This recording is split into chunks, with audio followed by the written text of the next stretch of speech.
بسم اللہ الرحمن الرحیم. ناظرین، آج کا 15واں ویلاگ نامحرم کو دیکھنا، یہ ہے ہیڈنگ. مسلمان خاون کتاب کا نام اور صفحہ نمبر 18. ناظرین، کتاب کا نام ہے مسلمان خاون، مصنف ہے حضرت مولانا ادریس صاحب انصاری. وَلَهُنَّ مِثْلُ الَّذِي عَلَيْهِنَّ بِالْمَعْرُوفِ 228 سورۃ البقرہ. اور مردوں پر عورتوں کے بھی ایسے حقوق ہیں جیسے عورتوں پر ہیں قاعدہ کے مطابق. یوں تو تم سید بھی ہو، مرزا بھی ہو، افغاں بھی ہو، تم سبھی کچھ ہو، بتاؤ تو مسلمان بھی ہو. نامحرم کو دیکھنا، یہ ہیڈنگ ہے آج کا.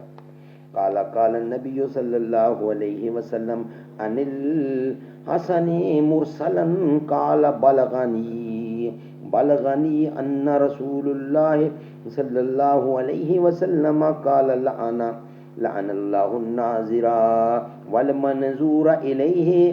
روایت البہقی. فرمایا حضور صلی اللہ علیہ وسلم نے، خدا تعالی لعنت کرے اس شخص پر جو اپنی عورت کے علاوہ کسی اجنبی عورت کو قصدن دیکھے.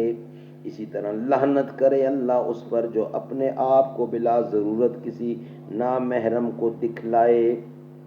کیونکہ اس نظر بازی میں اس بات کا قوی اندیشہ ہے کہ مرد کو کوئی غیر عورت پسند نہ آ جائے، اس طرح عورت کو کوئی اجنبی مرد پسند نہ آ جائے، اور یہ ذریعہ ہو جائے زوجین میں تفریق اور دل سے اتر جانے کا. ہمارے نوجوانوں کو اور بالخصوص عورتوں کو چاہیے کہ وہ غیر مردوں کو نہ جھانکیں، ورنہ مستحق کے لعنت ہوں گے. عورتیں اس معاملے میں بالکل احتیاط نہیں کرتی. شادی بیاہ کے موقعوں پر اکثر کوٹھوں پر چڑھ کر بارات والوں کو جھانکا کرتی ہیں. یہ خیال کرتی ہیں کہ ہم تو ان کو دیکھ رہی ہیں اور کوئی ہم کو نہیں دیکھتا. حالانکہ بارات میں بعض شریر و نفس ایسے بھی ہوتے ہیں جن کی نظریں کوٹھوں پر لگی رہتی ہیں تاکہ کوئی اچھی عورت نظر پڑ جائے. یاد رکھنا، حدیث میں صاف آ گیا، دیکھنے والے پر لعنت ہے اور دکھانے والی پر بھی لعنت. تعزیوں کے موقع پر بھی بہت سی عورتیں کوٹھوں پر چڑھ جاتی ہیں تاکہ وہ تعزیوں کو دیکھیں. یاد رکھنا، ان کا یہ فعل قطعاً حرام ہے. آئندہ کے لیے توبہ کرنی چاہیے. اللہ تعالی ہمیں محفوظ رکھے. ناظرین، آج کا ویلاگ کمپلیٹ ہوا. انشاءاللہ ویلاگ نمبر 16 نیکسٹ ہمارا ہوگا. آج کے 15 ویلاگ پر ہم اکتفا کر دیں. زباں پر مومنوں کے جب بھی ذکر تاجدار آئے تو اس کے بعد لازم ہے کہ ذکر چار یار آئے.